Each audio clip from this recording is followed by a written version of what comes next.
ফাঁসি ফাঁসি চাই ভাই মরলো কেন উনি তুই জবাব দে উনি তুই জবাব দে আজকে মারলি কেন ফাঁসি ফাঁসি ফাঁসি চাই আজ হত্যার বিচার চাই আমরা গতকালকে থেকে আজকের দিন পর্যন্ত আমরা থানায় ছিলাম, সেখানে দেখেছি হত্যাকারীরা তারা নিজেরা স্বীকারোক্তি দিয়েছে কেন কি জন্যে এই তাসকে তারা হত্যা করেছে। তাসকে হত্যার পিছনে তাদের জমাজমি সংক্রান্ত কোনো দ্বন্দ্ব ছিল না, পারিবারিক কোনো দ্বন্দ্ব ছিল না।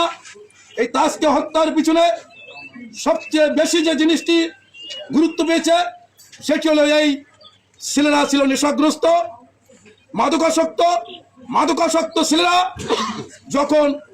যখন তখন তারা যার তার উপর ঝাঁপিয়ে পড়তে পারে এবং তাজা প্রাণ তারা ছিনিয়ে নিতে পারে। আর সেই কাজটি তারা গতকালকে করেছে। একটি বিবাহ অনুষ্ঠানে উপস্থিত হয়ে তাদের মতো একজন মেধাবী ছাত্রকে তারা হত্যা করেছে। আমরা এই হত্যার বিচার চাই। খুনিরা কোনো দলের নয়, খুনিদের কোনো পরিচয় নেই। এদের একটি পরিচয়, এরা মাদকাসক্ত, এরা মাদক বিক্রি করে, এরা মাদক সেবন করে এবং মাদকের সাথে জড়িত।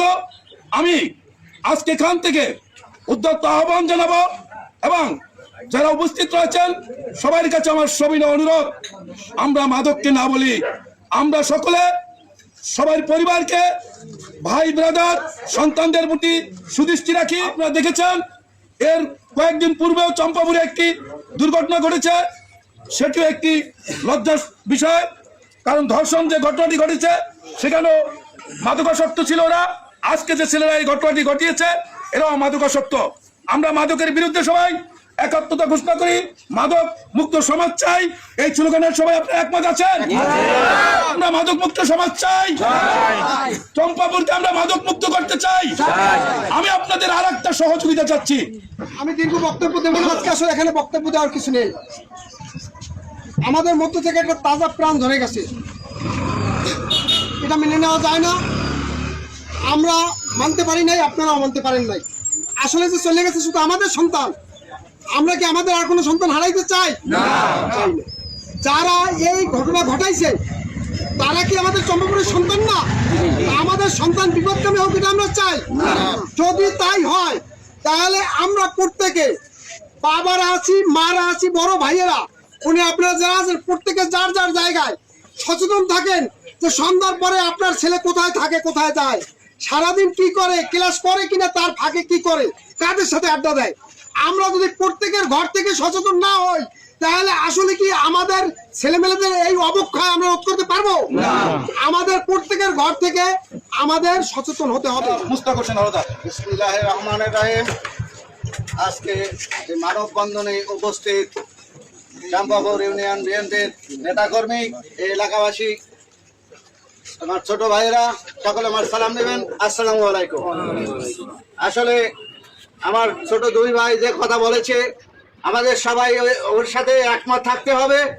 মাদক যদি আমরা বন্ধ না করতে পারি তাহলে আমাদের এলাকার কোনো অপরাধী বন্ধ হবে না। তাই আমাদের সোচ্চার হতে হবে, মাদকের বিরুদ্ধে লড়াই করতে হবে, কমিটি গঠন করতে হবে। যে যেখানে মাদক আসক্ত দেখবেন সাথে সাথে পুলিশকে বলা হবে। আর একটা আজকে আমি ব্যক্তিগতভাবে একটা ঘোষণা দিতে চাই, চম্পাপুরে কোনো অনুষ্ঠানে দাওয়াত ছাড়া যদি কোনো ছেলে ওইখানে যায় তাহলে বাংলা পিটানো হইবে ইনশাল্লাহ, তাহলে অনেকটা অপরাধ কমে যাবে। বিসমিল্লাহির রহমানির রহিম। আজকের এই আয়োজিত মানববন্ধনের উপস্থিত বিএনপির বিভিন্ন পর্যায়ের সিনিয়র নেতৃবৃন্দ, অন্যান্য অঙ্গ সংগঠনের নেতৃবৃন্দ, ইসলামী শাসনতন্ত্র আন্দোলন এবং এই সমাজের গণ্যমান্য মুরব্বী ছোট ভাইরা আমার, আসসালামু আলাইকুম। আজকে অত্যন্ত ব্যথাতুর হৃদয়ে আমরা এখানে দাঁড়িয়েছি। মেট্রিক পরীক্ষা দিয়েছে ছেলেটা 24 তারিখ, আজকে ও নেই। ওর রেজাল্ট যখন প্রকাশিত হবে ওর মা বাপ সহ ওর যে শিক্ষকরা কি মর্মবেদনায় ভুগবে আমরা বুঝতে পারি।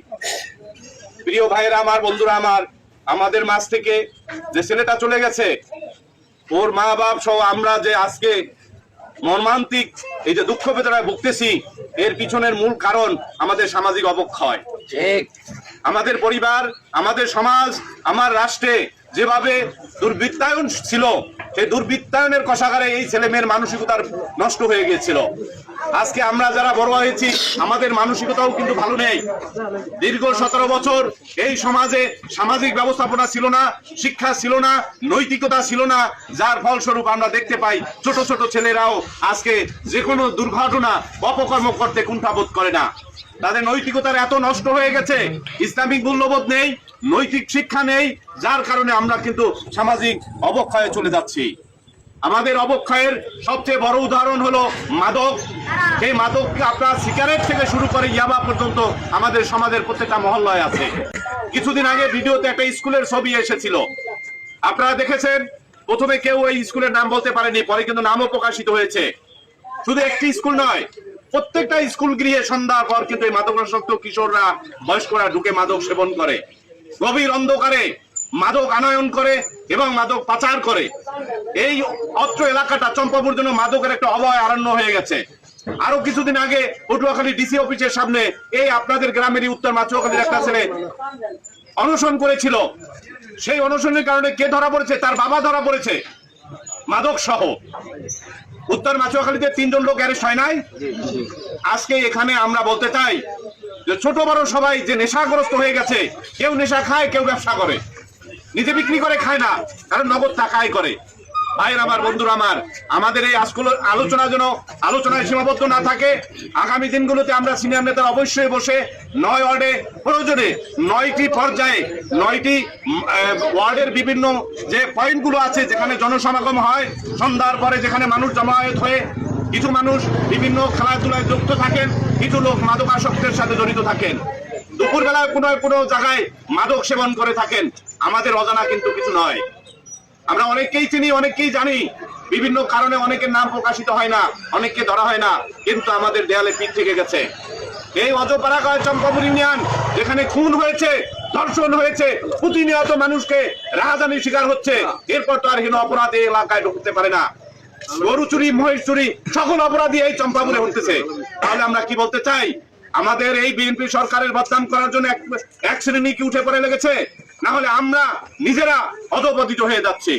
ভাইয়ের আমার, আমরা যারা এই রাজনীতির সাথে জড়িত, আমরা যারা সমাজের সাথে জড়িত, আমরা যারা সমাজের নেতৃত্ব দেই, আমাদের সকলের দায়িত্ব হয়ে পড়েছে নিজের ঘর থেকে শুরু করে সমাজের সকল রন্ধ্র থেকে অপরাধ নিশ্চিহ্ন করে শান্তিপূর্ণ একটা চম্পাপুর গড়ে তুলবো, এই আশা ব্যক্ত করে আজকের এই আয়োজকদের অনেক অনেক ধন্যবাদ জানিয়ে এবং যারা এই ঘরমুক্ত অবস্থায় গরমের মধ্যে সময় দিয়েছেন সকলকে ধন্যবাদ জানিয়ে তাদের রুহের মাগফিরাত কামনা করে বিদায় নিচ্ছি। আল্লাহ হাফেজ।